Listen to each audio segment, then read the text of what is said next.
How's it going, guys? It's Nick with the IR Gurus, and we are back here today to go over playbooks. So the way that we're going to go over playbooks is, of course, we are going to start, like always, by jumping into the default homepage of SOAR, and up here in the top right, we are going to click Playbooks. This will actually allow us to come up here and access the playbooks that we already have. If you don't have any up here, of course, this will be blank. If you do have some, then you'll be able to see those up here. First thing I want to mention is as of version, I believe 44, I'm currently on 45 on this one, but on 44 is where we actually get the ability to import playbooks. So we can actually do that by, instead of hitting create playbook here, we've got this icon right next to it where we can actually import playbooks. Now, depending on where we're at in versioning, this may be a little finicky, but your versioning for your playbook has to be either the current version you're on or an older version. If you have a new version, then the playbook might not import properly because it's looking for certain things.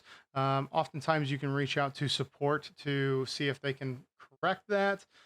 They may be able to, they may not. But that being said, if you guys are looking for additional playbooks to play around with, I'm going to have a link in the description below where you guys can jump out to the IR Gurus GitHub page where we will have some additional playbooks that you guys can download and play with, to if you're starting to try to get into learning how to use playbooks. So definitely go check that out if you guys are interested in something like that. So the first thing we're going to do here is, of course, we're going to look at creating our own playbook. So we're going to hit create playbook here. And then this way, we're actually going to define the name. So this is going to be the name of the playbook. So in this case, we can call it demo playbook. And then if you want to provide a description here, of course, you can do that so that the user who's looking at this knows what exactly this playbook is supposed to be doing. So from there, we'll go ahead and hit create.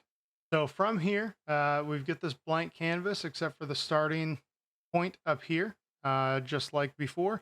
But what we're going to do is on the right-hand side, we are going to select the type of automation that this is, which we have changed to be automatic or manual now. Before, you might have known it as menu item.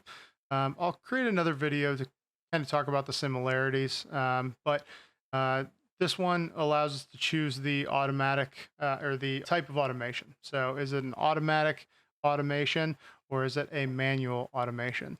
So for this one, we'll go ahead and go into manual. And then it, of course, nothing's changed object type wise. This is still object oriented. So what we're going to do is we're going to click on the object type and we're going to decide where we want this playbook to have access to and what kind of data we want it to have access to. So for this case, just showing you around, I'm just going to use the incident type here. So now we can see over here that this is incident activated. That's changed based on what we've put in over here. Now we've got a couple additional sections down here. Of course, we have our conditions. So this is where we set, based on the conditions, what type or how this activation is going to be presented to us.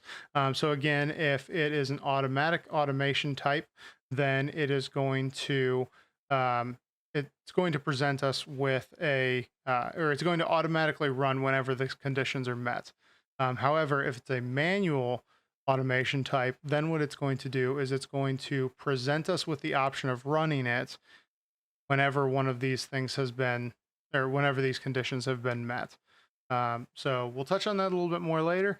But what we can do here is we will just say negative PR is yes. How about that? Maybe that'll allow us to show this later on as we work on this. So what this allows us to do now is we've set our condition, we've set our how we're going to activate this automation. And then the next section that I want to talk about is the activation form.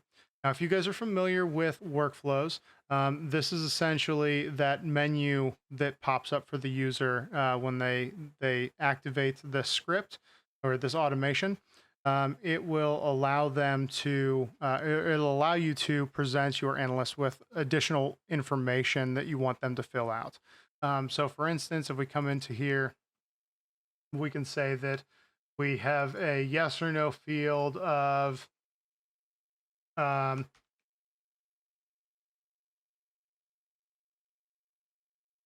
is this an active incident? So we're just asking them that. It's going to be yes or no. We can, of course, choose if this is going to be optional or if this is going to be required.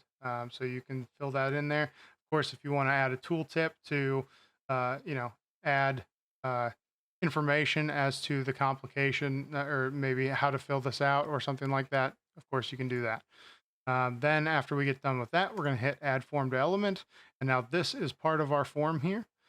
So once we're done filling out this form and adding everything we want to, we can come down here and we can hit done. There's another section down here for the ability to automatically cancel the run of this playbook. I've not really gone into this very much, so I can't really touch on this too much. However, my understanding is basically that I can add conditions like I did before, but in this term, it will, if the conditions are met, it will stop this this automation from running. I haven't touched on this a lot, so I'm not going to go into much detail on it. If you guys are familiar with it and you guys want to tell people how to use this, definitely just hit that comment section below. All right, so from there, after we have filled out how we're going to activate this and the name of the playbook itself, now we get down to playing in the canvas and setting up this canvas to, how we're going to build out our SOP or our automation, however we're going to do that. So now if we want to add anything to this, we've got kind of one way to do it at this point. There's multiple ways we can do it once we're in it, but it's the only option we have now is off to the left-hand side. So if we come off to the left, we can click on any of these over here, and we're going to have the ability to, in this section, we've got our tasks. So you see here, each one of these are segmented down into their phases. And then from the phases, if we open up the phase, you can see all of the additional tasks. Now, you can also come down and you can click add task. So if you wanted to add a task, before we had to go to a certain tab, now we can actually build that right from within the playbook itself. So again, all of these things are the same. You fill out the name of the task, which phase it's going to be in. You can, of course, fill out, this additional information, including, your SLAs and your instructions. Build your task layout here, so you can present this information to the analyst based on maybe the type of instructions you want them to look at, the artifacts or something like that. So you can, of course, come down here, grab the artifact widget, drop it over here, and now when they're in this task, they'll be presented with those artifacts, and then you can, have them do something with that based on the instructions you provide here. So that allows you to add tasks. So now, when I was saying that there's multiple ways to add these things, but you're going to add them from the same area. So you're adding them from the left side. However, there's two ways to add it once you're over here. You can, of course, just hit the plus button. It'll drop it in over here. The other way that we can add a task is by doing the same thing, except for what we're going to do is we're going to click on the task that is at hand here. And then it gives us the plus option up here so that we can add this task to the layout as well. But none of these are connecting it. So the way that we actually connect it now is by clicking the dot on what we're wanting to connect from, and then click on the item that we're wanting to connect to. So if I wanted to connect this one, I did it just like that. If I want to, again, connect this one over to this one, I can go ahead and do that. and it will connect that automatically. Now, let's say we want to clean these up a little bit. We want these lines to look nice and pretty and everything. What we're going to do is we're actually, if we hover over this, you can see that the line here that it's connected to is a blue line.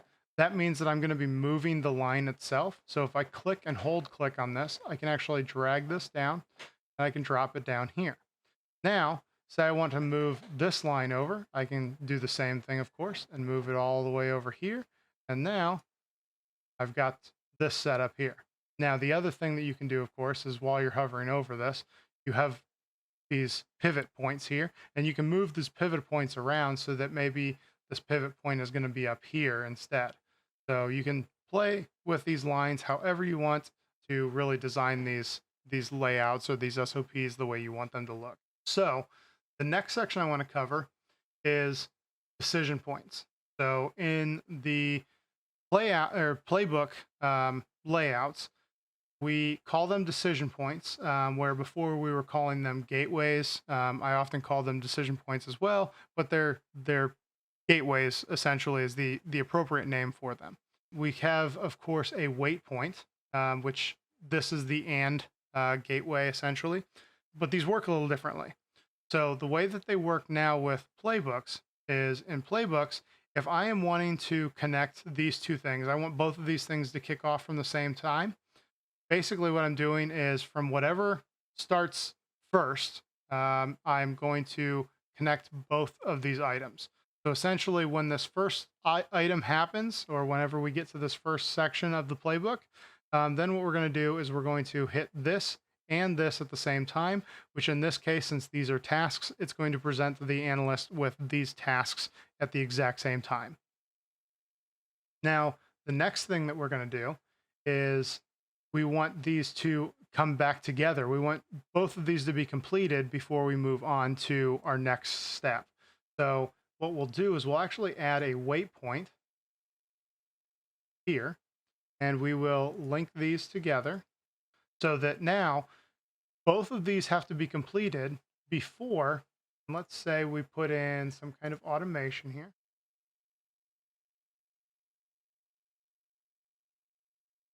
So before we can move on to this automation, we are wanting to complete both of these tasks. So that's what the waypoint is. The waypoint is saying both of the things before me have to be completed before I will move on to this next step.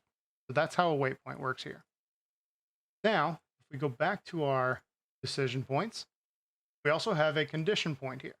So if we add the condition point, put this off to the right here, what we can do is on the right-hand side, we can define this condition point. So what are we doing over here?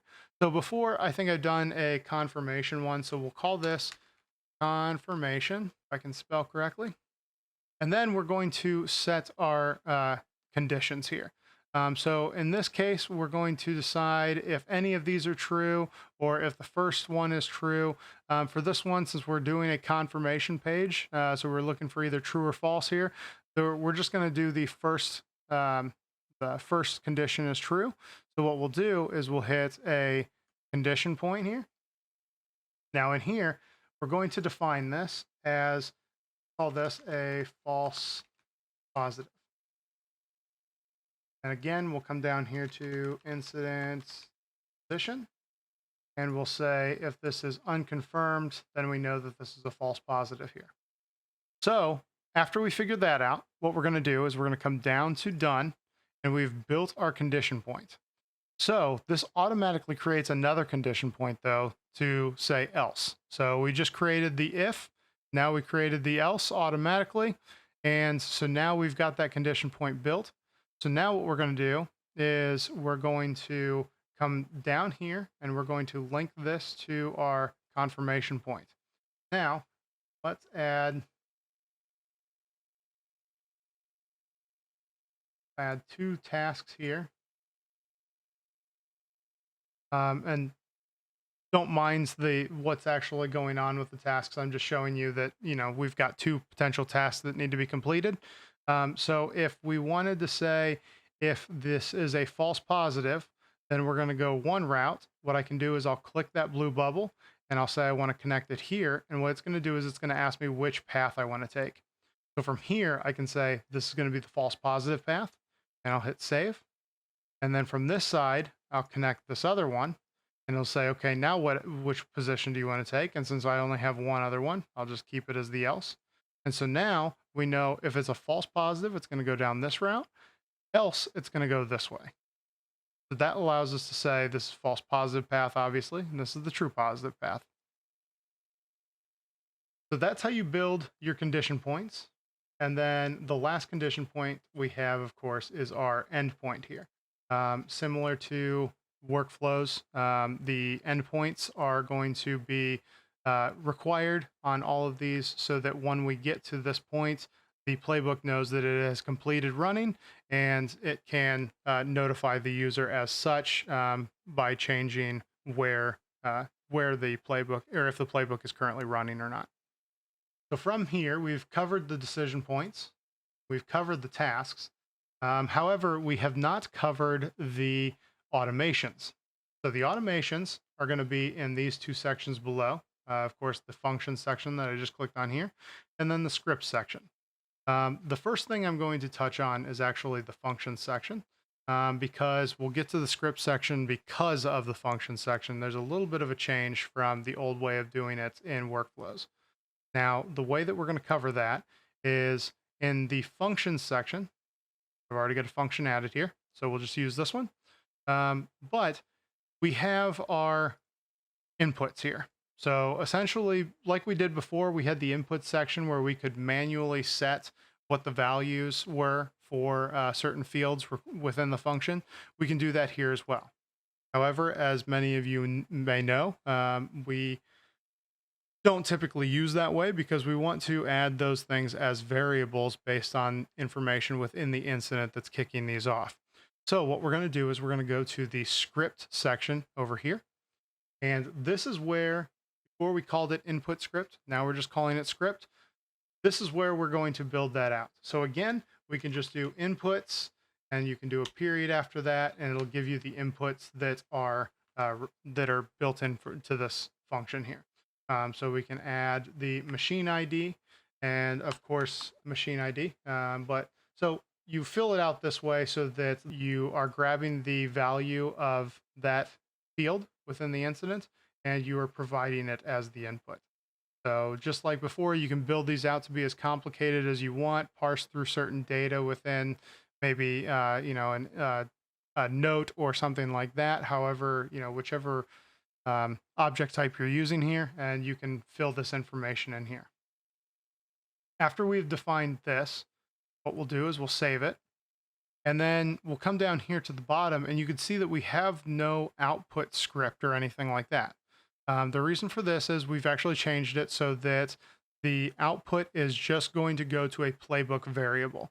And so what we'll do here is we'll just give it a playbook variable name. So for this one, I'll call this does not like spaces, and we'll yell at you for that. So it also doesn't like capitals and stuff like that. So it's going to want everything lowercase, no spaces, no special characters. So you can give it your object name or your output name here, and that will be all set and ready to go. Now, what if I wanted to do something with that output? That's where we get into scripts. So if we jump over here into scripts, you can see that we've got two different types of scripts within the system. You've got the local scripts and you've got the incident scripts. And what this means is the incident scripts are scripts that are built at the global level, which basically means they can be used in any playbook or a workflow or whatever. They can be used anywhere. The local scripts are scripts specifically from and for this playbook that we're building here. So you can see that we don't have any, but if we want to add a script, what we can do is we can come down here to the bottom, we can hit create script, and now we're writing a script directly within the playbook, and we didn't have to go to another tab or anything like that. So in here, we can choose if this is going to be a global script or if this is going to be a local script. After we choose that, what we're going to do here is, it looks like if it's a global script, it asks for the object type that we want to launch this from. But we're going to do a local script because, of course, we are wanting to work with the output from the function that we added in earlier. So we can call this one the defender output script because we're going to be manipulating the defender output information. Of course, if we ran multiple functions and then after running multiple functions, we wanted to run one script that correlated that data, populated fields, populated artifacts, whatever, we can do that, of course, as well. But we can run it all from one script. And that's kind of why we changed that functionality. So instead of writing multiple scripts, you could really get down to just using one script within a playbook. So from here, what we're going to do is we're going to write that script. And the way that you access the playbook variable that we created will actually be playbook dot functions dot results dot defender output. And that's what we named that defender output. So this will allow you to access that information. And then you can do, we would actually start as an equals over here. So we could do the defender output is going to equal that. So now we've got that defined and we can start using that data. Now the other thing that we can do here is we can actually, earlier when we actually created the inputs where we were defining, we were having the user define certain variables or something like that, they save them as the inputs of the playbook. So we'll call this playbook inputs, and then we can hit period. Now you can pull those values that the user inputted or the analyst actually populated into the playbook here. Then of course from there we can just build this playbook out, or this script out as complicated as we want it to. We can parse through information, we can add fields, add artifacts, add things to a data table, what have you. But now you can use that however you want now that we've got that information here in the script. And then we'll just create this as a script. Now, once we've created this as a script, what we're going to want to do is we're going to want to add this. So what we can do is we can hit that add button, or that plus button there. We can drop it in down here, and then we can say, hey, we want you to run. And we're actually going to go ahead and delete that and then say, but we're going to kick that off from here. And now to clean this up a little bit here, we'll drag that over there. Now we can see the actual path that we're going to be taking there. So that is how you go about building your automations here. It allows you to really, with a playbook, it allows you to do a lot of what we used to be able to do with workflows and rules, but do them in one pane of glass. And really that helps us produce these a whole lot faster. So after we get that done, there is one last section I forgot to mention here. That's the sub playbooks.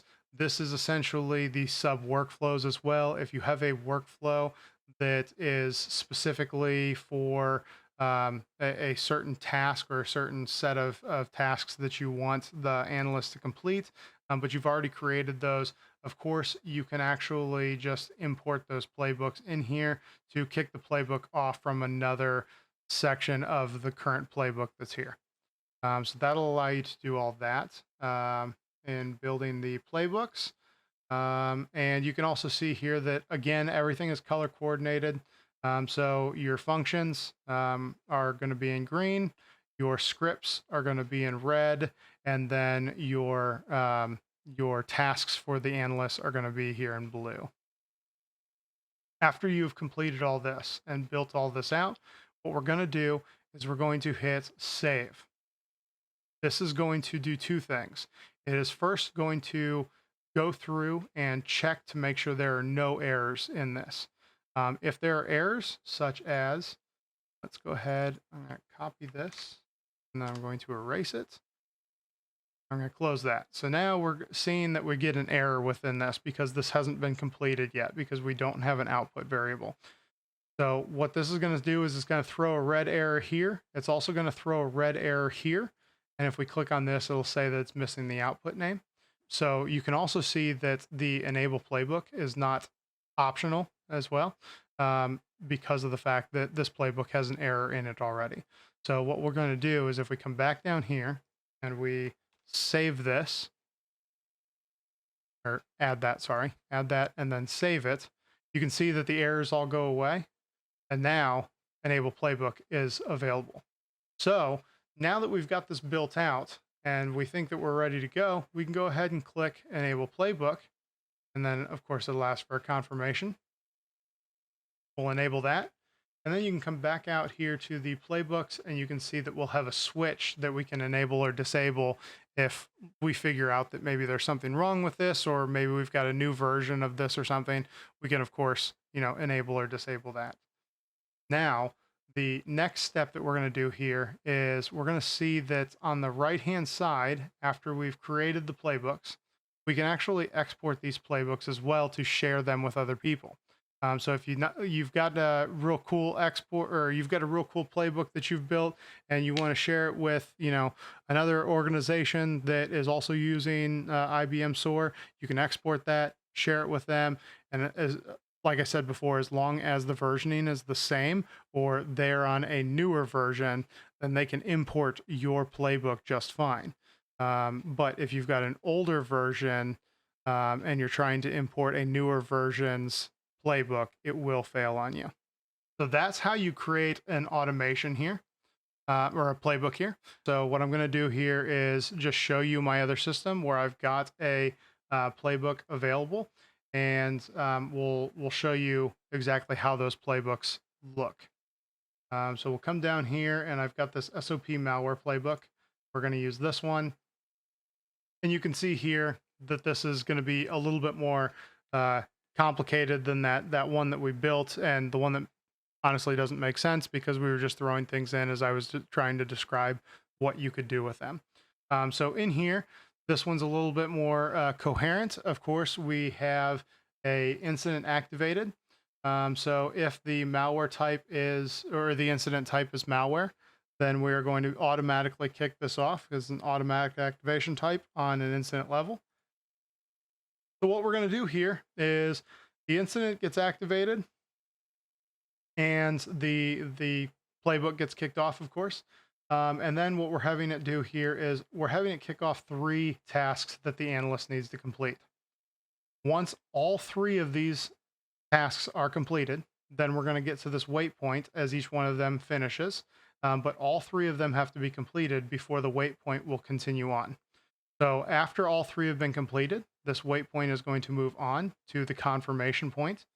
The confirmation point is another task in which it's basically going to ask the user what the information, or if this is an actual incident or if this is a false positive.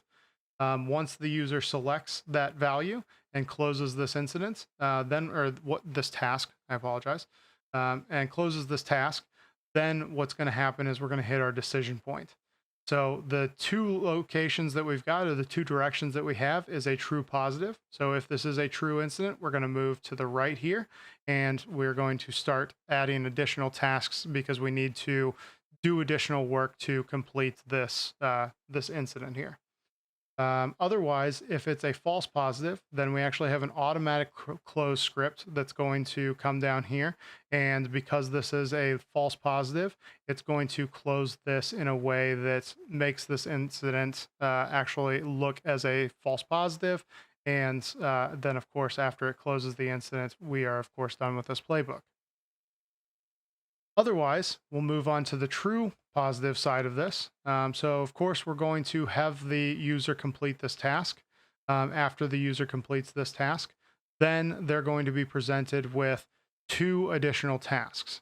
Now, the way that this works a little bit differently from what I showed you before is these 2 tasks are happening at the same time. However, if I close this one, I create this ServiceNow ticket, this one will get populated even though this has not been completed.